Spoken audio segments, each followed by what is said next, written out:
এই দাঁড়ান, আপনি কার কাছ থেকে অনুমতি নিয়েছেন গাছে খুব দেওয়ার জন্য? কাটতে না, আবার গাছের মালিক যে সে কাটতে বলছে। গাছের মালিক মানে?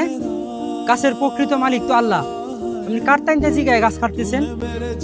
আমি কইছি গাছ কাটার লাগিয়া। ভাই তুমি তুমি কইছে গাছ কাটা লাগি? হ্যাঁ, আমি কইছি গাছ কাটার লাগি। ভাই গাছটা কাটা কি অতি জরুরি? গাছটা কি এমন ক্ষতি করছে তোমার?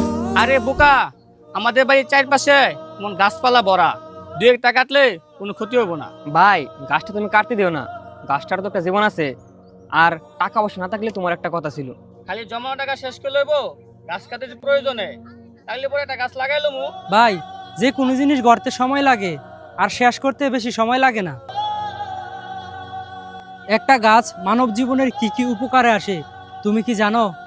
আমরা যে কার্বন ডাই অক্সাইডটা ছাড়ি, এই কার্বন ডাই অক্সাইডটা কিন্তু আমরা গ্রহণ করি না, এটা গ্রহণ করে গাছ। আর গাছ এই কার্বন ডাই অক্সাইড গ্রহণ করে আমাদেরকে ফ্রেশ একটা অক্সিজেন দেয়, আর সেই অক্সিজেন নিয়ে আমরা সুস্থ বেঁচে আছি। যে এলাকায় গাছ বেশি, ওই এলাকায় বৃষ্টি হয় বেশি। গাছ আমাদের ছায়া দেয়, গাছ মানব জীবনের বিভিন্ন উপকার করে আসে। বৃষ্টি হইলে বজ্রপাত হয়।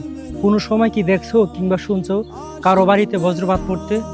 না, কারো বাড়িতে বজ্রপাত পড়ে না। এই বজ্রপাত পড়ে গাছের উপরে। যদি এই পৃথিবীতে গাছ না থাকে তাহলে বজ্রপাত কই পড়বে?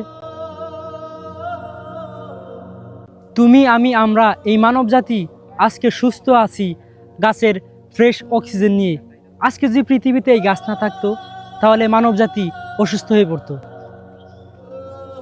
তাই আমি বলি কি ভাই, আপনার গাছ কাটার কোনো প্রয়োজন নাই। গাছ লাগান, পরিবেশ বাঁচান।